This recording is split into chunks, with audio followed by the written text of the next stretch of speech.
Eu esquecendo de abrir o microfone aqui.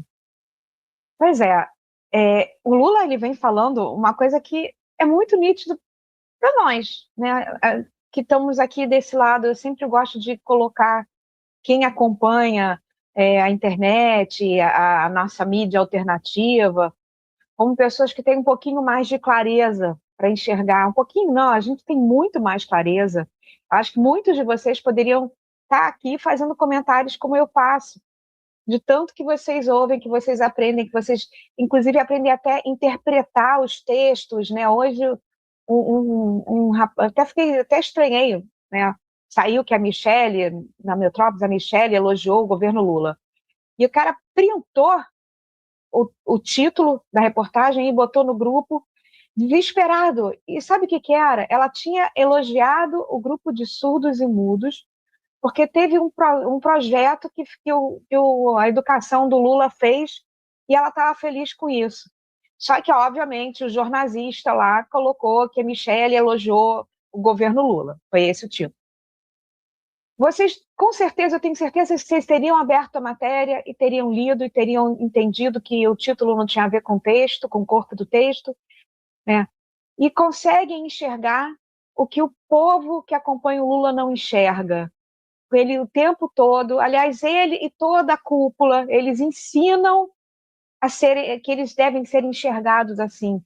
Eu sou pobre, o cara é milionário, bilionário talvez. Aquele pessoal que ganha no mínimo 50 mil, assim, seco, sem os penduricalhos, né? Tá todo mundo ali e chega no meio do povo assim, sou pobre igual você. Não é, não é. E o povo acredita, porque o Lula é igual a gente. Olha, se vocês forem pegar o currículo do Bolsonaro, a história do Bolsonaro, o Bolsonaro também veio de uma família humilde.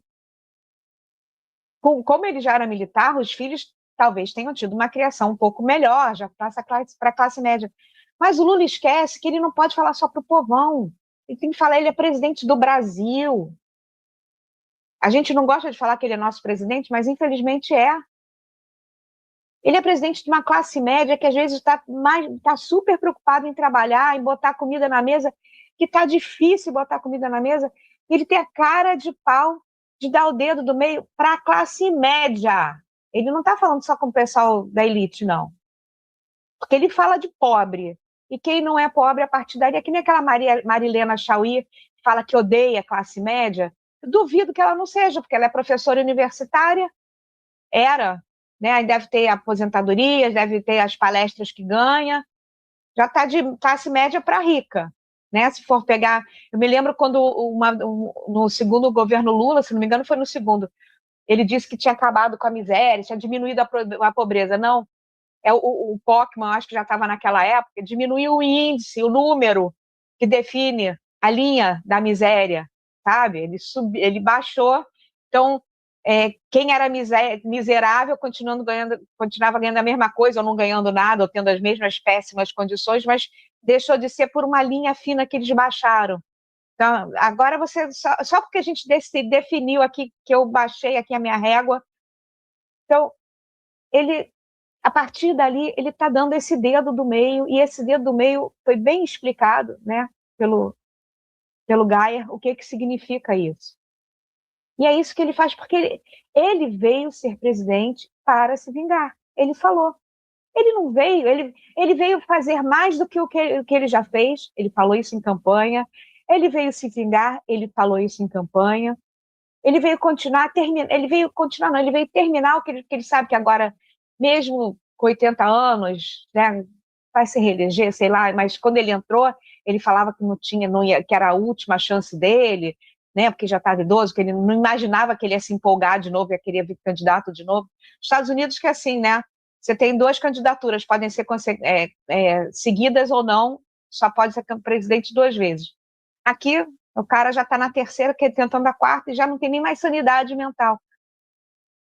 E ele vem com o mesmo discurso, agora vocês vão ter saúde.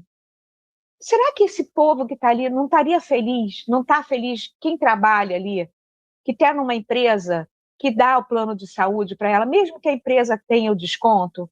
Que a Lei Rouanet é exatamente isso. Ele não fala da Lei Rouanet. A Lei Rouanet significa, olha, empresa XYZ, você tem que pagar tanto de imposto de renda, mas se você der um dinheiro para esse artista aqui, você não precisa pagar, você vai ter um grande desconto no imposto. E aí vem aquele dinheiro que sai, mas não sai, que vem para lá, vem para cá, que aqui para o show não vai nada, né? Porque deveria ir, né? Mas não vai. E eles também não pagam imposto. E aí? Lula, você não vai falar, não vai reclamar da Lei Rouanet? Porque a história é essa. Pelo menos a gente está falando de saúde do povo, uma saúde que está precária, a saúde que o governo deveria dar. Né? Ontem eu falei do rapaz do Uber que não entendia de política. Uma das coisas que ele falou para mostrar como ele não entende de política, todo mundo entende, né? Por que que político não usa a saúde pública e as escolas públicas? Eu falei, olha, as escolas públicas, você vai ter governadores, presidentes, políticos antigos que foram de escola pública. É porque o governo acabou com a nossa educação e com a nossa saúde, porque superfatura, né? Mas ele vai dizer que a culpa é de quem não paga o imposto. A gente está pagando imposto em tudo. Eles superfaturam. Eu me lembro uma vez, eu não posso falar, não vou nem falar qual é o relacionamento que eu tenho com essa pessoa, que é um relacionamento próximo, que fez estudo de administração hospitalar e, e já tinha trabalhado com isso, me falou, olha, um negocinho custa 50 centavos. Eles estão pagando, no papel, R$ 7. Mais ou menos a proporção é essa. Deveria pagar 50 centavos, um comprimidinho, tá? Olha a diferença. Olha a diferença. Para onde vai esse dinheiro que está ali no papel? R$ 7 poderiam ser 14, mas eles estão comprando 14, esse é um meio mês, né? O meu tratamento eu faço aqui meu tratamento é de 28 em 28 dias. Seria meio mês de tratamento, né? Para quem tem que tomar. Então, eles dão um comprimido que poderia ser 14 dias. E o Lula está ali. Que eu sou pobre, porque vocês são pobres, continuem pobres. Olha, agora que eu estou terminando o meu terceiro mandato, é que eu vou dar saúde para vocês. O máximo é o que o pessoal fez, né? Aquele compilado, né, de 2022. Ó, agora a gente vai plantar em 23, a gente vai colher. Chega em 23, ó, o que a gente plantou, a gente vai colher em 24. Aí, em 24 ele chegou, ó, o que a gente está plantando vai colher em 25. Ele já está quase dizendo que vai colher, a colheita vai ser em 27, porque ele já está prometendo saúde. A saúde que ele não deu, a saúde que ele deixou mais precária. Pega a lixa, pega a transparência para ver de gastos, não, de corte de gastos, que ele cortou de educação, de saúde, de ciência, menos das viagens dele, né? A Janja, né? Sigilo das viagens, sigilo de comitiva, né? Sigilo. Gente, eu esqueci de falar, falando de sigilo, lembrei agora que eu esqueci de falar do sigilo que o Alcolumbre deu, que não pode dizer quantas vezes o Careca entrou lá no Congresso. Bom, isso é o assunto anterior, né? Mas o sigilo, né? Tudo que ele faz, pode, né? Que é para o bem dele, quantas pessoas ele leva, as viagens, né? A Janja já viajou mais do que o Lula, mas o pobre ele tem que jogar o pobre contra o rico, porque é sempre assim.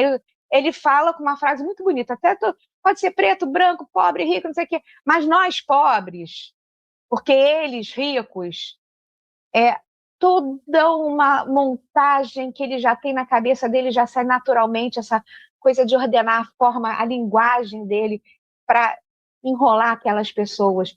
Mas na hora que ele teve que ir lá fazer a pedra fundamental lá do Porto, sei lá do quê, não entrou nenhum petista, porque foram proibidos de entrar. Esse povo aqui não pode, só que vai ficar os chineses, que a gente vai fazer discurso com os chineses. Hoje ele estava reclamando, foram 3 inaugurações, se não me engano, que ele fez ontem, hoje, que foi de uma ponte, da ponte de Taparica, que também já tem um vídeo mostrando que era para ser em 1 bilhão, foi para 2, para 3, para 5, já tem alguns anos que ela está para sair, agora já está em 10.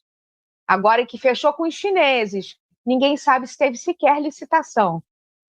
Aí tem só um pedacinho de uma estruturinha de nada para dizer que ele está inaugurando.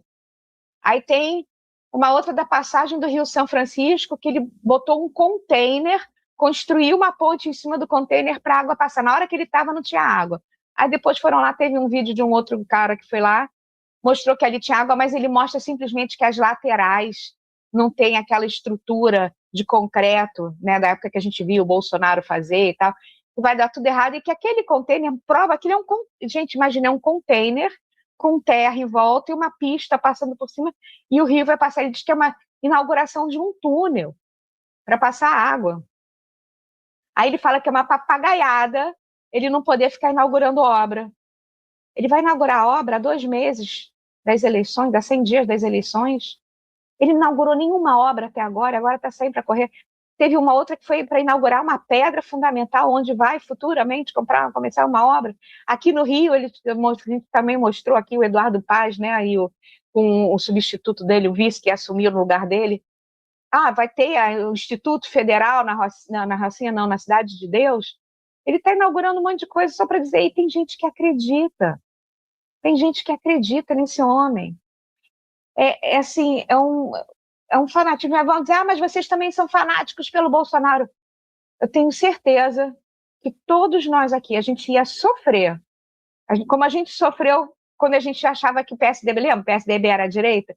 Quando a gente vê o problema com a Aécio, e quando a gente descobre que o Aécio poderia estar enrolado com a Lava Jato, mas o Moro não estava indo para o lado do PSDB, eu lembro de ter sofrido. Eu falei, nossa, mas ele não era do bem, né? Mas a gente ia aceitar. O pessoal da esquerda não, eles não conseguem. E ele consegue engabelar essas pessoas. Eu tenho pena do povo, gente. Tenho pena dessas pessoas que você não adianta conversar com elas, que elas não querem enxergar. E depois dizem que nós somos os fanáticos. E aí eles vêm com agressividade e dizem que nós que somos os violentos. Porque ele estimula isso. Ele estimula essa disputa. E ele sobe num palco e ele cada vez está pior. Ele antigamente ainda tentava esconder, nos outros mandatos dele, ele era mais sutil. Agora não. Eu acho que ele está tão desesperado, para mim, junto um desespero com já o início de uma senilidade, né? Problema mental, já uma demência, alguma coisa, porque ele já perdeu o freio social, que é o termo, né, freio social, que é você se conter nas coisas que fala. E hoje falou um porra, né? Depois que mostrou o dedo, falou porra. Mas Bolsonaro não pode falar não, tá? Bolsonaro não pode falar palavrão. Só o Lula é uma gafe, é um erro, foi sem querer. Você não vai ver no Metrópole ele mostrando o dedo. Você não vai ver no 247 ele mostrando o dedo. Eu acho que às vezes até os jornalistas de esquerda já estão começando a não conseguir mais se conter, né? Mas é isso, Roveran, segue o barco, porque a gente pode ficar aqui horas falando mal do Lula, das besteiras que ele faz, e né, tá com medo aí que vão pegar o Lulinha e que ele está mais envolvido do que não sei o que é com tudo isso. O dinheiro dele está indo lá para a China, para o Banco do Vaticano, e ele sabe que ele está muito envolvido, e todo mundo em volta dele está todo mundo envolvido com isso, então acho que esse desespero está fazendo ele, a qualquer custo, tentar conseguir votos.